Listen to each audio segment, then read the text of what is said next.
Welcome back to my channel. It is my favorite day of the week. It is meal prep day. If you're new here, I try to keep it like meal by meal to keep the video as cohesive as possible in sections. However, it usually ends up being somewhat of a shit show, so just bear with me as we get through this meal prep. Also, please excuse the full dishwasher. She's getting done today. It's super important to me that my meal preps are as easy and quick as possible because, bitch, I'm busy, I'm on the go, you know what I mean? But I still want to have all of this prepared so I can just grab and go throughout the week. So our first meal prep is our yogurt bark, which is literally just 2 ingredients.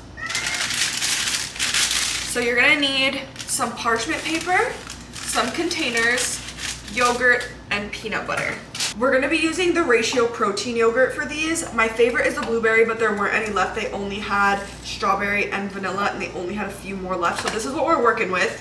Not gonna be my favorite of my yogurt bark meal preps, but it will do. It's still good. So we take our parchment paper and line our container. Make sure that it's non-stick parchment paper. That's really important because if not, the yogurt will stick to the paper. So we're gonna dump our yogurt right onto our parchment paper. All right, so we're just gonna spread it out. I'll show you here in a second because I think the parchment paper is blocking the view. We're just gonna spread it out, and then we're gonna take our peanut butter and we're gonna weigh out 32 grams. And here's a little hack.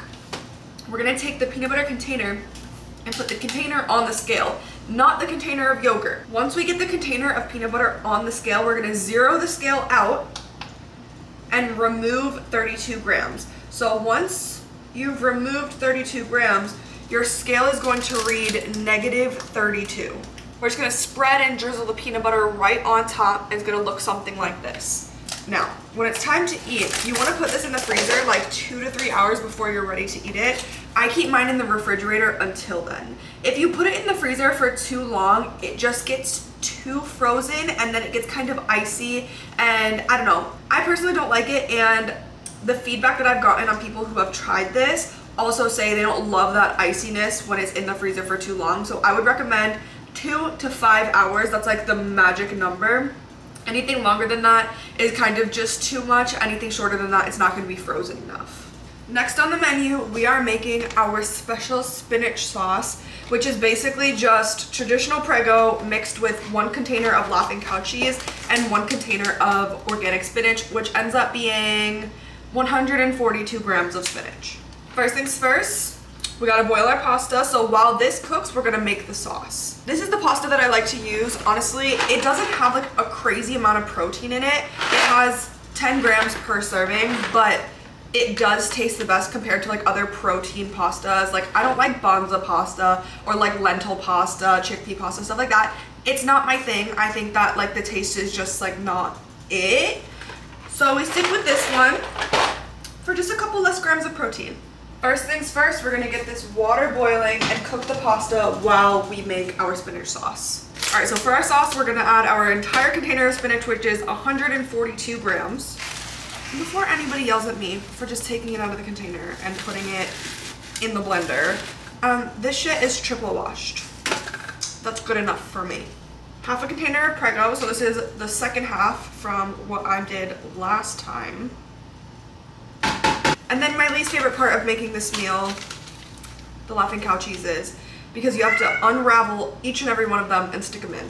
This just helps make the sauce creamier. A lot of people recommended doing cottage cheese for more protein, but honestly, it only increased the protein per serving by 1 gram, so it just didn't seem worth it. I already had a couple containers of the Laughing Cow cheese, so maybe next time I'll try the cottage cheese just to see if it has a better flavor.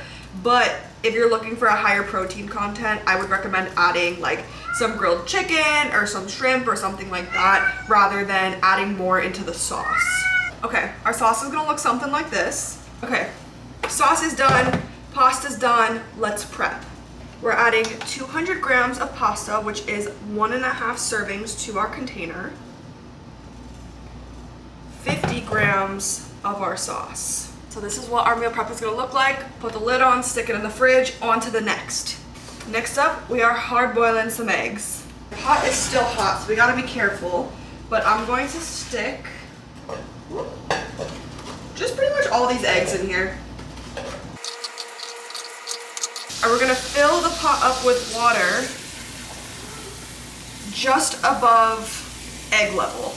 Bring her to a boil, and then once it starts boiling, we're gonna let it sit for 5 to 6 minutes and then remove it. Then we're going to let it sit for another 5 to 6 minutes. You're done. I'm gonna pop them into the strainer. They're all gonna crack when you do that, but that's none of my business because we're about to crack them open anyways. I'm just gonna let them cool down for a second because they are very hot and I always burn my fingertips off when I'm trying to crack them open. And you know what? We're gonna be patient this time. So the objective with these is to, oh my God, that's still so hot. Let's just chat first.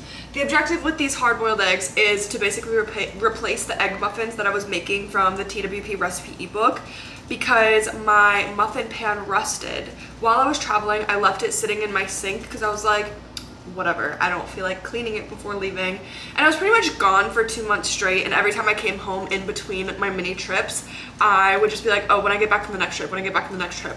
And then finally, when I got back from the last trip, it was the only thing sitting in the sink, however, it had rusted. So I'm going to be removing the egg yolks from these, saving those for Otis, and then using these egg whites to replace the egg muffins. So at the end of the day, when I make my pancakes and eggs, I don't have to sit there and scramble eggs. I can just grab them and go. I got distracted. It's been a while, so hello, I'm cut. Probably been like 2 hours now. I'm gonna be so real with you. I got a little distracted.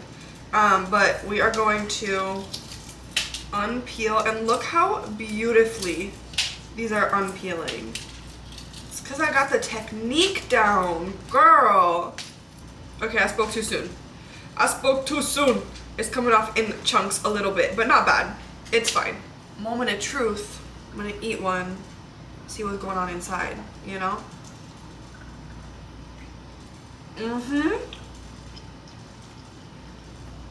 I think what I'm gonna do is keep them all whole, not separate them yet. Because I know that there are gonna be times when I just want a whole hard-boiled egg because I love hard-boiled eggs.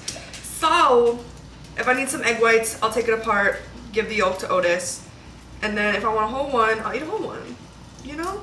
Before I really got into meal prepping, I used to definitely overthink it a little bit too much and go on Pinterest and try and find all these like elaborate recipes because I thought that's what it was supposed to be.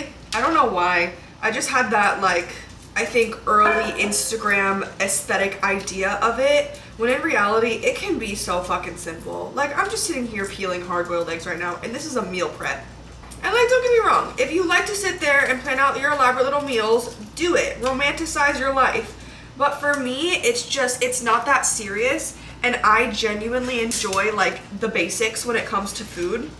So I don't mind having, I guess, like blander options for my meals because I think I've not only grown so accustomed to it, but like I genuinely enjoy the things that I'm picking out. So I look forward to eating them without having to add like a bunch of spices and sauces and like whatever. Let's talk about how to track your calories in the simplest of terms. And first, we need to determine what your goals are because that's going to determine what kind of diet you're eating. So if you want to lose weight / lose body fat, then we're eating in a calorie deficit. That means that we are eating less calories throughout the day than we are burning. If we want to gain weight / gain muscle, then we're eating in a calorie surplus, which means we are eating more calories than we are burning throughout the day. When I say calories that we burn throughout the day, I mean all of the calories that you are burning throughout the day, including fidgeting, your steps, your sleep, the amount of calories you burn while you're digesting food. All of that counts, not just the workout that you put yourself through. Because I know on, like Apple Watch and stuff like that, it'll show you that you burned, for example, 400 calories for your move ring, when in reality, your total calories burned for the day was 2,000 plus. I think that's a huge reason why we don't realize how much we can be eating and still lose weight.